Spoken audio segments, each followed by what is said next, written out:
to show that just because you're little and you're a kid or a teen or whatever, that you can still be fired up for God just like the adults can.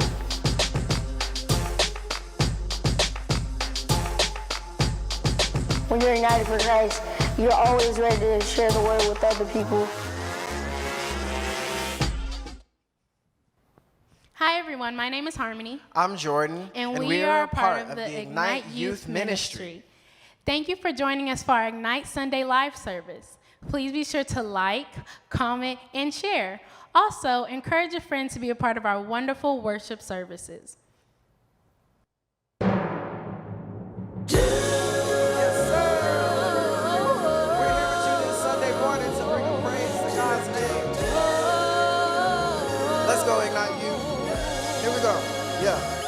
Today's a new day, but there is no sunshine. Nothing but clouds, and it's dark in my heart, and it feels like a cold night. Today's a new day, but tell me, where are my blue skies? Where is the love and the joy that you promised me? Tell me it's alright. I almost gave up, but a power that I can't explain fell from heaven like a shower down. Whoa, I smile, even though I hurt, see I smile. I know God is working, so I smile. Even though I've been here for a while, I smile, smile. It's so hard to look up when you look down. I sure would hate to see you give up now. You look so much better when you smile.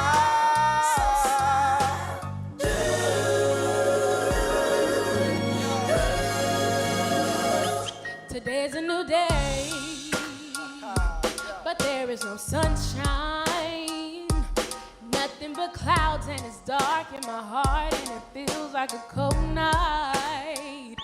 Today's a new day, but tell me, where are my blue skies? Where they at, y'all? Where is the love and the joy that you promised me? Tell me it's alright.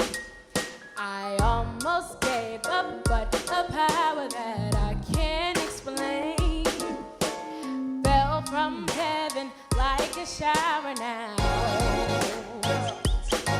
I smile, even though I hurt, see I smile. I know God is working, so I smile. Even though I've been here for a while, I smile, smile. It's so hard to look up when you look down. I sure would hate to see you give up now. You look so much better when you smile. Smile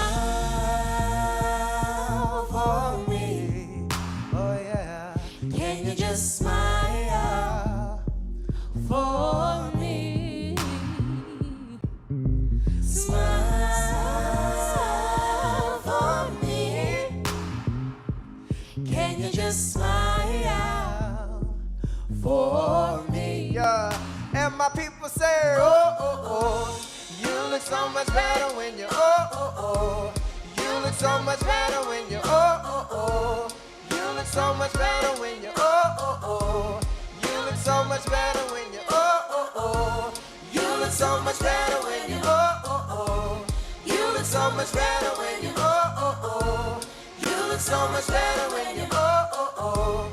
You look so much better when you smile. I almost gave up, but a power that I can't explain fell from heaven like a shower down. Like now. Oh, I smile. Even though I hurt, see I smile. I know God is working, so I smile. Even though I've been here for a while, I smile, smile. It's so hard to look up when you look down. I sure would hate to see you give up now. You look so much better when you smile. So much better when you, oh, oh, oh. You look so much better when you, oh, oh, oh. You look so much better.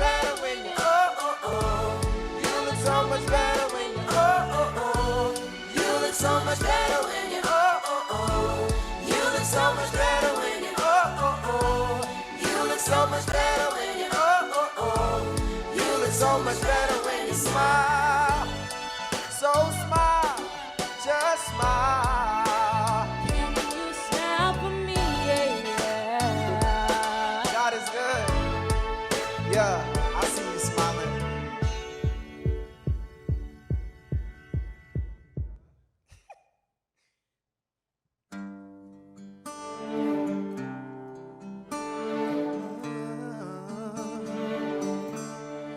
Who taught the sun where to stand in the morning?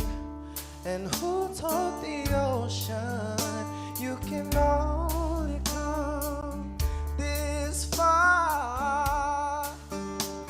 And who showed the moon where I till evening? Whose words alone can catch a falling star? Well, I know my Redeemer lives. I know my Redeemer lives. Let all creation testify. Let this life within me cry. I know my Redeemer lives. Yeah, the very same God that spins things in orbit runs to the weary, the worn, and the weak, and the same gentle hands that hold me when I'm broken. They conquer death to bring me victory. Now I know my Redeemer lives. I know my Redeemer lives.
They say the angels marvel at why you love us so much, but people down here say you don't love us enough.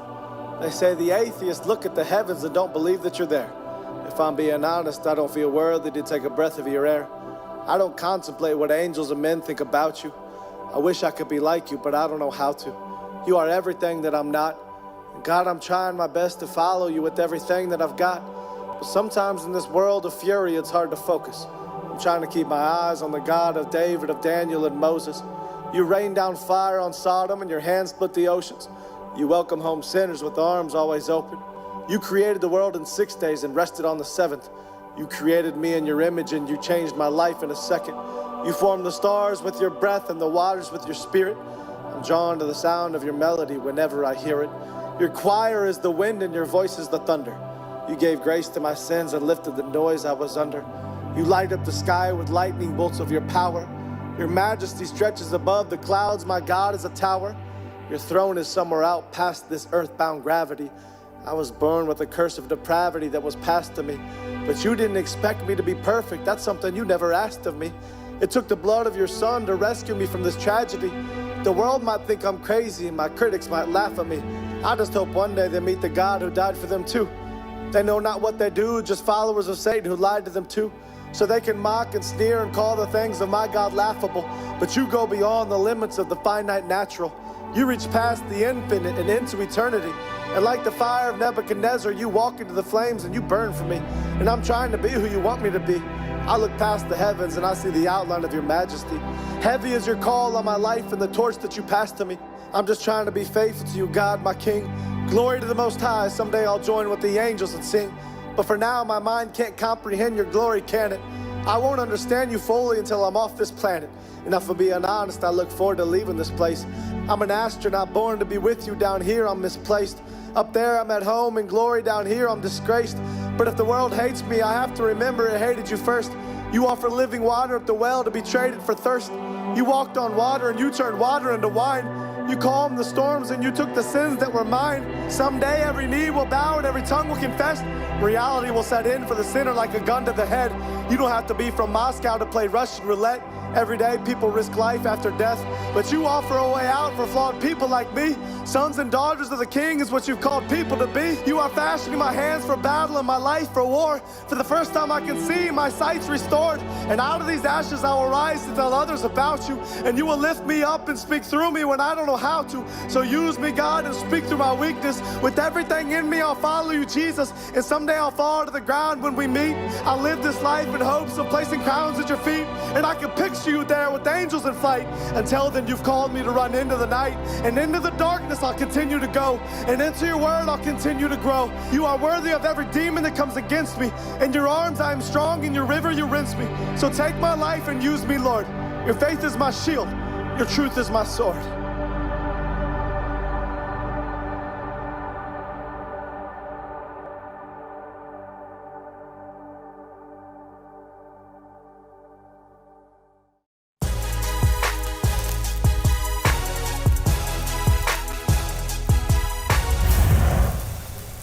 Hey, how's it going, everybody? Tyrone Smith, the youth minister here at the Church Without Walls. I'm really excited to actually get this thing going today. We're actually going to dive into a particular series that's really going to challenge you. And it's going to challenge you in such a way that you cannot run, you cannot hide, because what? God will find you. You can't run, I'm sorry, I digress. I was about to start rapping, you know what I mean? Because back in the day, I thought I was a rapper, so I was about to kind of put a nice little rhyme scheme together to kind of pull it all together. But I think that the text in the series is enough to know to give you a clear image and picture about what it means to truly, hear. We all have the capacity to hear for the most part, but if you can't hear, that's something that, I pray for. But if you're willing to hear as Jesus speaking to your ear, to open up your mind and your heart, will you receive? We're going to kick off a series titled, Can You Hear Me Now? Yes, can you hear me now? And what we're going to do, we're going to break down moments and times and instances where Jesus actually specifically spoke to individuals, where he called out their name. He called out their name not once, but twice. And think about this for a moment.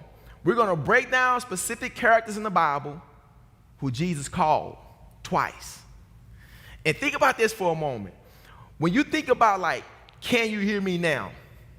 And when you want somebody to actually hear you, to actually gain their attention, you like do a couple of things. You talk like loud or like, hey, or you speak like firm, or you do whatever you can in regards to use your voice to get their attention so they can actually hear you.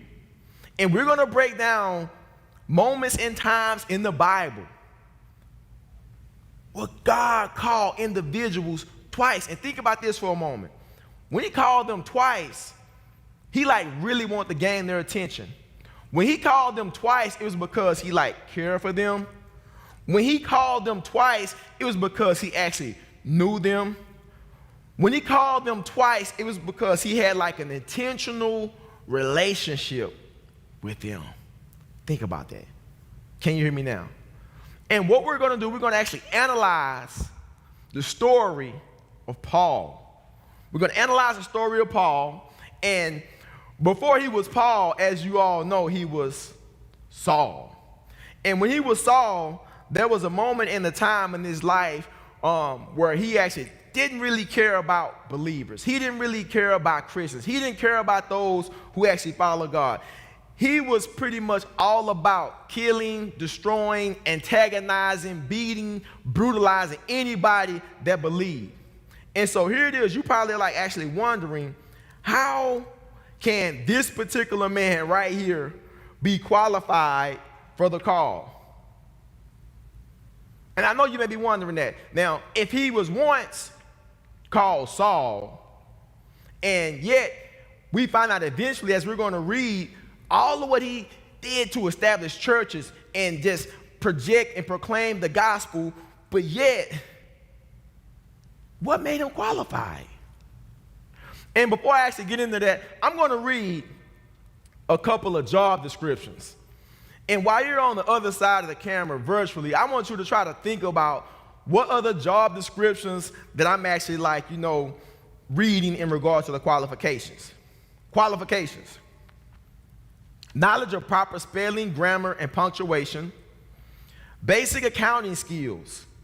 Knowledge of Microsoft software. Ability to perform multiple tasks in an efficient manner. Friendly, welcoming, awesome attitude. Ability to record notes during meetings. Can you guess what job description is that? A secretary. Next job qualification. Knowledge of traffic and highway safety rules and regulations. Vision in both eyes. Ability to relate to students, parents, and school system personnel. Can you guess? Job description? School bus driver. Give you one more. Qualifications of this job. Knowledge of arithmetic, algebra, geometry, calculus, statistics, and their applications. Knowledge of circuit boards, processors, chips, software, including applications of programming. Knowledge of prediction, physical principles, laws, their interrelationships, and applications to understanding fluid, material, atmospheric dynamics, and mechanical, electrical, atomic, subatomic structures, processes. Knowledge of the practical application of engineering, science, and technology together. This includes applying principles, techniques, procedures, and equipment to design the production of various goods and services. Think about it. Nuclear physicist. I know you all wouldn't have guessed that one. But then think about this. When you think about all these particular job qualifications and all these things that an individual must be able to do to be effective in their job, it boils down to this. You have to be qualified. There are some specific qualifications that you must have to actually carry out a specific job. And what we're going to do, we're going to break down the text in regards to when God called Saul, Saul. And when he was Saul, God called him, but he had a great job. He was made, he was built for this. But when you think about his personality, when you think about him as an individual, how can he physically align with making the difference in the world that we live in regards to impacting the world for non-believers? Think about that. And when you think about your life, you're probably wondering, right now, since we have all this time due to the pandemic where you're quiet and you're sitting still, you're probably wondering, what is it that God would actually have for me to do as an individual? Am I even qualified? And some of you all may believe and feel that you're even not qualified to do whatever it is God may have you to do, because why? You're stuck. I can assure you, God has designed each and every one of us for a specific purpose and reason. I mean, I can think about my own life. Growing up in the inner city of Houston, mom didn't finish middle school, dad didn't finish high school. People told me I wouldn't accomplish or do or be anything in life. Think about that for a moment. To have a dream to even go to college, people were like, dude, your mom didn't finish middle school, your dad didn't finish high school. That is not your reality. But to go to college, not just to, but to go to college and through college and graduate. Baylor University, yay, Sycamore Bears. Okay, I digress, don't hate me. But then they have dreams to go to the NFL. Like, yes, to the NFL. And for people to say, come on, dude, you're too small, you're too skinny, you got a big head, you cry all the time, you're not good enough, you're not big enough, you're not fast enough, you're not cute enough. I'm like, what does cute have to do with you? You are a helmet anyway. Hater. But yet, God had a purpose for me. So when you think about being qualified and look at where you at right now, you may not see what God may actually have for you, but it's about you being in tune to what it is he will have for you. And so what we're going to do in this series, we're actually going to break down moments and times where God spoke to individuals twice. People who others saw as like, he or she can't be used. And you may think, I can't be used. But understand this, God truly has a purpose and a plan for you in your life. But the key is, are you willing to actively listen to hear what it is that he will actually have for you? And so what we're going to do, we're actually going to break down this particular text out of Acts. And we're going to give you specific points of focus that you can use in regards to having a relevant, real, genuine, authentic understanding about what it means to truly hear from God based on Saul's story before he became Paul. And remember this, when you look at his life right now, you may be like, man, his life does not align with what I think and what I believe and what I feel his duties will be in regards to be the game changer that God has called him to be. And yet and still, some of you all may be in the same space and place where you feel less than a person in regards to doing and being all that God can possibly use you to do and be. All right, so let's break the scripture text down right now to have a deeper understanding about my man Saul, who became Paul. All right, and so as we go to the text, this is what we're going to read. It reads, as I was on the road approaching Damascus, about noon, a very bright light from heaven suddenly shone down on me. I fell to the ground, and I heard a voice saying to me, Saul, Saul, why are you persecuting me? Saul, Saul. As we see right here in the text, this is the moment in time where God is actually reaching out to Saul. He didn't call his name once. He didn't call his name 1.5 times. He called his name twice. And he called his name twice because he wanted to gain his attention. And so you may be thinking about this right now. With everything we have going on, has there been a moment or a time in your life right now where God is trying to get your attention? Are you in tune to what it is that he actually may have for you beyond your current state and situation right now as an individual? I truly feel and believe that God has called us to be great, but I need you to recognize your greatness because you're called to take a stance to be all that God has called you to be beyond your current state and situation. And as we go through this particular text, we're going to see all of what Saul had to endure in regards to recognizing the purpose, the mission, and the call for his life. Saul, Saul, why do you persecute me? And before I go on this particular text, is there anything that you're doing in your life right now that you may have been challenged by God? Challenged in the sense to stop doing what you're doing because it's so much greater that you can do. And I think the biggest thing that I want you all to realize as young people and as individuals today, when you think about this particular series, and can you hear me now, is God calling you to do so much greater than what you're doing right now. Because I can assure you, as we go through this particular text, there was a lot that Saul did. There was a lot that he did that he eventually regretted, but yet at the same time, it was setting the stage for him to do such a great work. And when you think about life, and when you think about battles, when you think about circumstances, when you think about struggles, everything that we deal with and go through can be an experience, right, that we can use as a testimony to impact somebody else's life. It's a testament about how awesome and glorious our Father is. And so as we see when we go through this particular text, God calls out to Saul. He says, Saul, Saul, why do you persecute me? And here it is, he has this bright light. And with this bright light, I'm sure he was shocked. I'm sure he was amazed. Think about this. He's riding on a horse, right? From Jerusalem to Damascus, a 6-day journey. He's on this journey because he's intentional about fulfilling and denying individuals that believe in Christ. He's so intentional and passionate about what his work is called to do in regards to persecuting Christians. He's willing to take a 6-day journey on the back of a horse. And on his way to Damascus, he sees a bright light. This bright light shines on him, and he falls. And when he falls, I'm sure that he wonders. I'm sure he wondered, like, what's really going on in this moment, in this time? And then you have this bright light, and all of a sudden, Saul, Saul, why do you persecute me? And Saul's response was, who are you? Lord, I asked. It's logical that his first question would be, who are you? If a voice called my name in a bright light, I'm going to actually wonder, who's calling me? And think about this.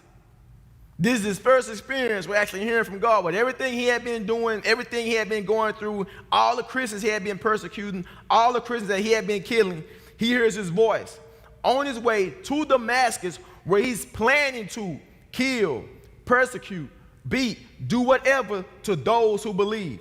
And think about this for a moment. The response, Jesus, whom you are persecuting. See, Paul didn't believe that Jesus was the Son of God. Saul didn't believe that Jesus rose again from the dead.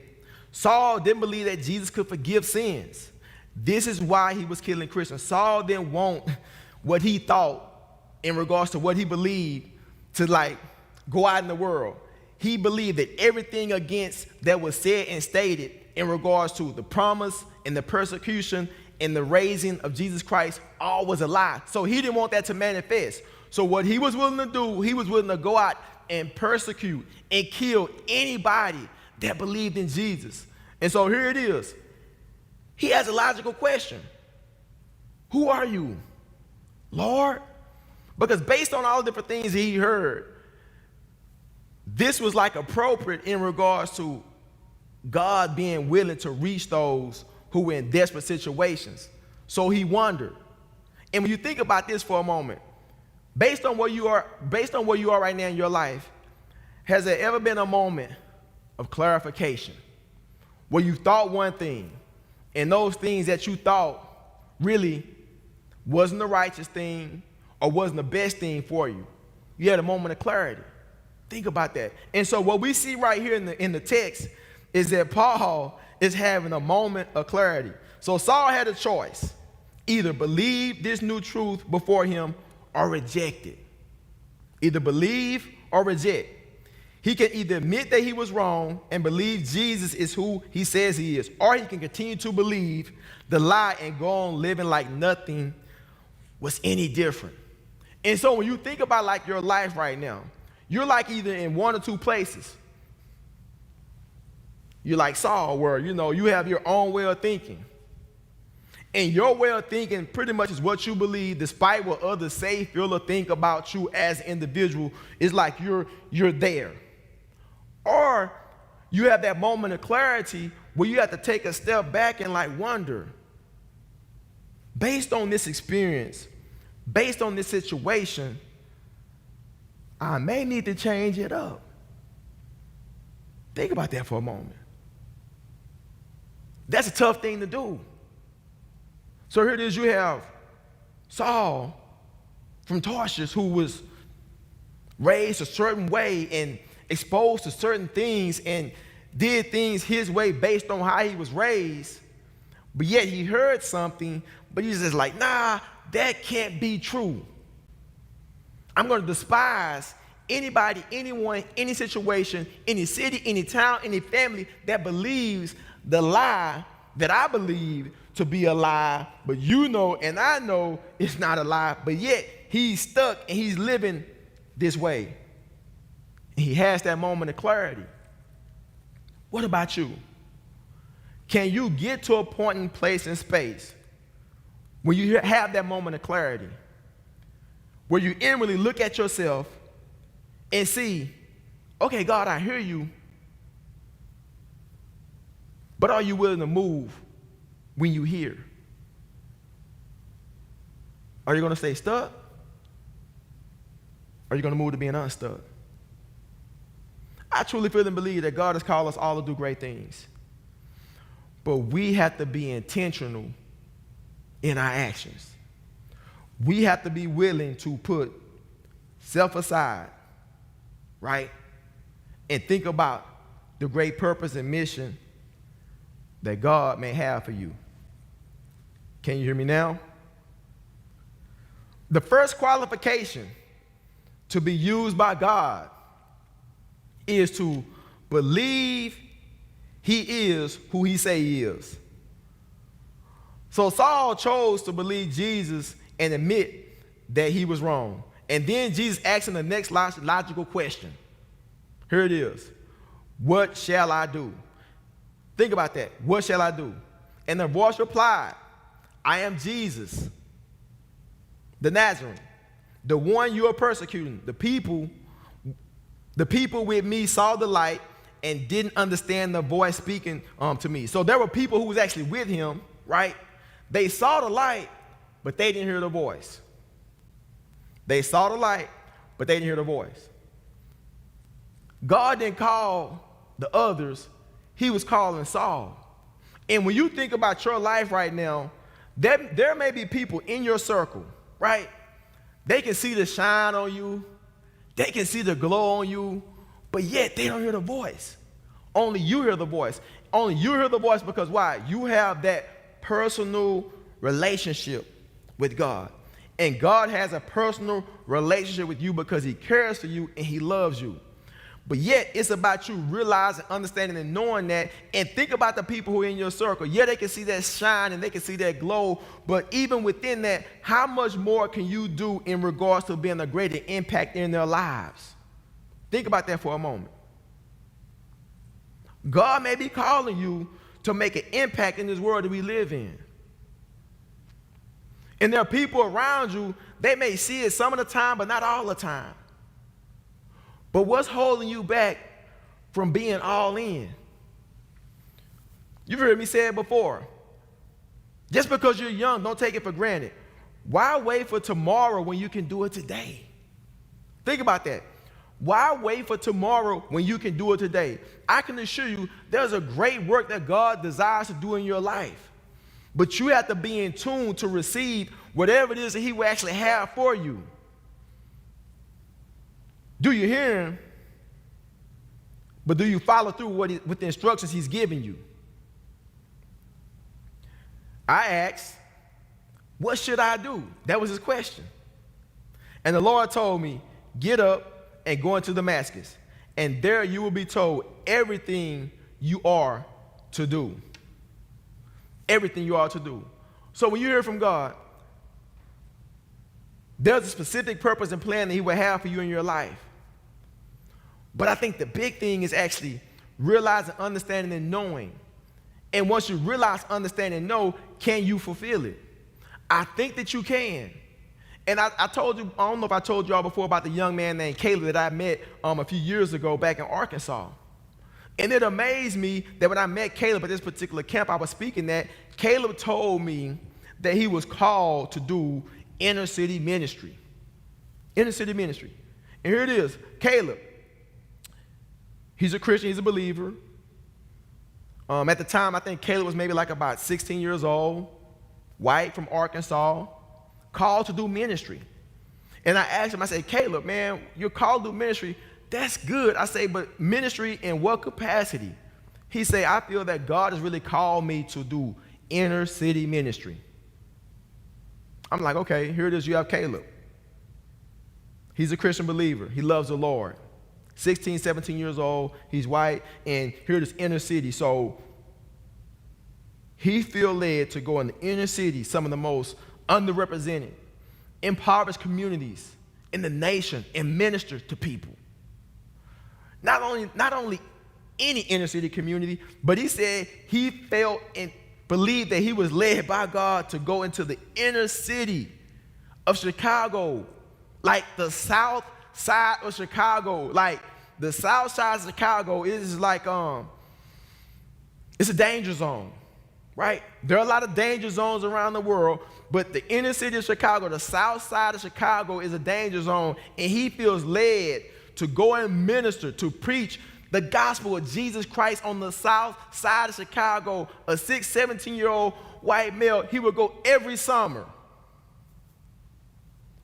because he heard, he received, and he understood the mission. And so that is basically what Jesus is actually saying. That God is actually saying to Paul right now. He's telling Paul, go to Damascus. I'm going to give you all the instructions that you need to carry out the mission that I'm going to require of you. And the thing that we need to realize and understand as believers, God has a mission for us. But the thing about it is, believe who he say he is, and understand and know that it's true for you to follow through. All right? The second qualification to be used by God is to be willing to obey what he asks you to do. This is pretty incredible that God will use a guy like Saul, who was notorious, who was notorious for killing Christians. Be willing to obey what he asks you to do. Saul was willing, despite he lived his life in such a way that in this moment of clarity, he felt that he needed to obey. Everything that he thought was a lie. Everything that he opposed, that he thought was a lie, was reality. But then he had this moment of clarity. And through this moment of clarity on the road to Damascus, he knew he had to change the game. He had to change his approach. And so when you think about your life right now and all that God will actually have for you, you can only fulfill that if you be obedient to his word. Hear what I'm saying? To be obedient. To understand and know that he has a specific design, purpose, and mission for each and every one of you. But to be obedient, to abide, to trust and know that he's with you in all that you do, to fulfill whatever it is he will put before you as an individual. And that's my approach. And that is our approach in regards to those youth that we minister, that we encourage, that we challenge, that we charge to be all that God has called them to be, because it's about having an open heart and open ears to hear what it is that God will actually have for you, but then challenge yourself to be obedient to his word, to challenge yourself to be obedient to his instructions, to challenge yourself to be obedient to the roadmap and the plan that he will actually have for your life. Because there's a great deal of work that needs to be done. And I know right now that we're all dealing with this global pandemic. But think about this for a moment. As much time as we've actually had at home being quarantined, has God been trying to reach out to you? Has he been trying to talk and connect with you? And you haven't been willing. He's calling you. John. Brenda. Marcus. Lil Weezy. Shaquita. Done. Can you hear? Are you open to receive? This could be your moment. This could be your time. When you think about life, God gives us free will. And free will is the ability to make our own choices and decisions as individuals. But when you think about free will really isn't as free until you make a greater decision. If you make a decision to receive Christ, to understand and know he could be a light, a guide, and a rock in your life, it's so much more that you can do with your freedom. So if you're tuning in today and you feel led to make a decision for Christ, where you want to make a decision to surrender, to give your all unto him, because you may recognize at this moment that he has a specific purpose and mission for you. But you can't fulfill the mission and purpose for him until you believe. And you can only believe when you surrender and make a decision to give your all to Jesus Christ. Because Paul, he doubted when he was Saul. He didn't believe. He was just like, whatever. But then he had this moment of clarity, where he knew everything that he had believed to be true was a lie. And everything that he opposed, that he thought was a lie, was truth. And if you're in that place and space where you have your mindset on one thing, but it's been a sense of false hope, today is about you realizing and understanding you can flip the script. And you can flip the script by giving life to Christ. So if you feel led to give your life to Christ for the very first time, this could be your moment and this could be your time. All you got to do is say yes and let your yes mean something. Or maybe you're here today and you feel led to rededicate or recommit your life to Christ. It's not too late. So if you would like to rededicate or recommit your life to Christ, this can be your moment and your time. Or even if you feel led to be a part of the church membership here at the Church Without Walls, and you would like to join this ministry, as a church, as a ministry, and as a team, we're here to receive you. So if you feel led to give your life to Christ, rededicate or recommit your life to Christ, or be a part of the church membership, know that we're here to receive you. And what I would like you to do is go to our website, churchwithoutwalls.org. Go to the guest tab. Click receive Christ, accept Christ, okay, or join church. You can hit either one of those tabs and somebody from our assimilation team will connect and engage with you to get you involved to be a part of this church. And if you made one of those decisions, we celebrate you. We give you a virtual hand clap, a virtual hug, a virtual round of applause for you making an awesome decision to change your life.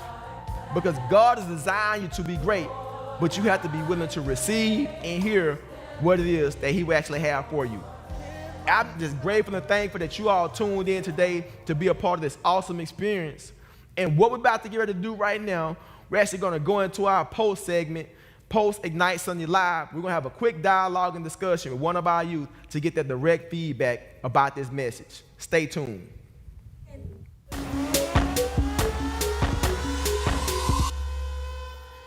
Hey everybody, thanks for staying tuned for the Ignite Post segment. Right now, we actually have one of our youth in the house. He's in the house virtually. We got my man, Nana. Nana, you're joining us virtually, man, for the Ignite Post segment. How you feeling today, man? You good? I'm feeling good. Thank you. You look good. You feel good. You smelling good? Yes. Make sure you smelling good, bro. All right, good deal. Hey, man, thanks for joining us, man, as we kicked off this Can You Hear Me Now series. And so when you think about the message, man, what's one of your takeaways from the message based on what you heard today? One of my takeaways is that God calls you to serve. He can call you in many ways, through people, through events, or he can put in your heart. But when he calls you to serve, he'll prepare you to do his work. Man, that's awesome, man. So with God calling everybody to serve, just a quick question before we get ready to, close everything out here shortly. Is there anything in particular that God's actually called for you in your life that you feel or believe? Well, at the current moment, I feel that he's put in my heart to do my best to serve the church and make an impact. So I try to get involved in the church as much as possible, and I've tried to spend as much time at him, reading my Bible and praying. Man, that's awesome, man. Thanks for sharing that information, Nana. So here it is. However much you can actually serve the church, that's what you're willing to do. And so what grade are you going to right now, Nana? Well, I'm doing the Bible study on Tuesday. I'm doing the devotion on Thursday, and I'm a part of the post segment today. Okay, so you're already doing like at least 3 to 4 things weekly virtually with us, which is really awesome. So tell me and tell the audience, what grade are you going to this upcoming school year? I'm going to the 8th grade. So then here it is. We have Nana. He's an 8th grader, right? He's going to the 8th grade. He's working with us virtually, at least on 3 to 4 different programs weekly to use his impact to make a difference in the world that we live in. And I think you also be in tune to that as well. I remember you and I were about to do a segment a couple of weeks ago, and you were sick. You know what I mean? You had some stomach issues going on, and you did not want to get off the call because you felt that you would let the church down, and you were having like stomach issues. But I said, nah, man, dude, go take care of the business with your stomach and everything, and we can do it next week. But it really speaks to how intentional that you are in regards to serving, in regards to honoring God and all he's called you to do, man. So we really champion you, man, for being a participant, man, with serving in this ministry, even though it's virtually right now. Hey, one last thing to the audience. If there was one thing that you would say to the youth that are viewing in today in regards to the series, can you hear me now? What is one thing you would tell them or challenge them or let them know to the youth that are tuning in today? One thing I would tell them or challenge them is to try to hear what God is saying. He can speak through multiple ways, and try to do your best to serve him. You might be young, but you can still help and you can still make an impact. He said you may be young, but you can still help and you can still make an impact. Hey, everybody, man, really just thanks again for tuning in. And thanks again, man, for serving, supporting today, man, for the Post Ignite virtual segment, man. We appreciate you and your service. And thank you all for tuning in as well on the other side of the camera, connecting with us virtually. We want to let you know we're here to serve and support you any way that we can. We'll be right back on next week. So as we close it out, let's receive the benediction from our pastor, a.k.a. the Big Aristotle, the Big Belichick, Dr. Ralph Douglas West. Look this way, I want to bless you as we prepare to go into the world as salt and light. And didn't we have a marvelous worship experience today? We are so fortunate to live in an age where we have this kind of technology, where we can bring the gospel of Jesus Christ into your home. In fact, a theme we can use is bring God's house to your house. The Lord bless you and keep you. The Lord make his face smile upon you and be gracious unto you. The Lord lift the light of his countenance on you and grant you his peace. And may the Lord bless you when you go out and come in, when you rise up early and settle late, in your labor and in your leisure, in your laughter and in your tears, until that day when we shall stand at the feet of Jesus, where there's no sunrise or sunset. Be encouraged.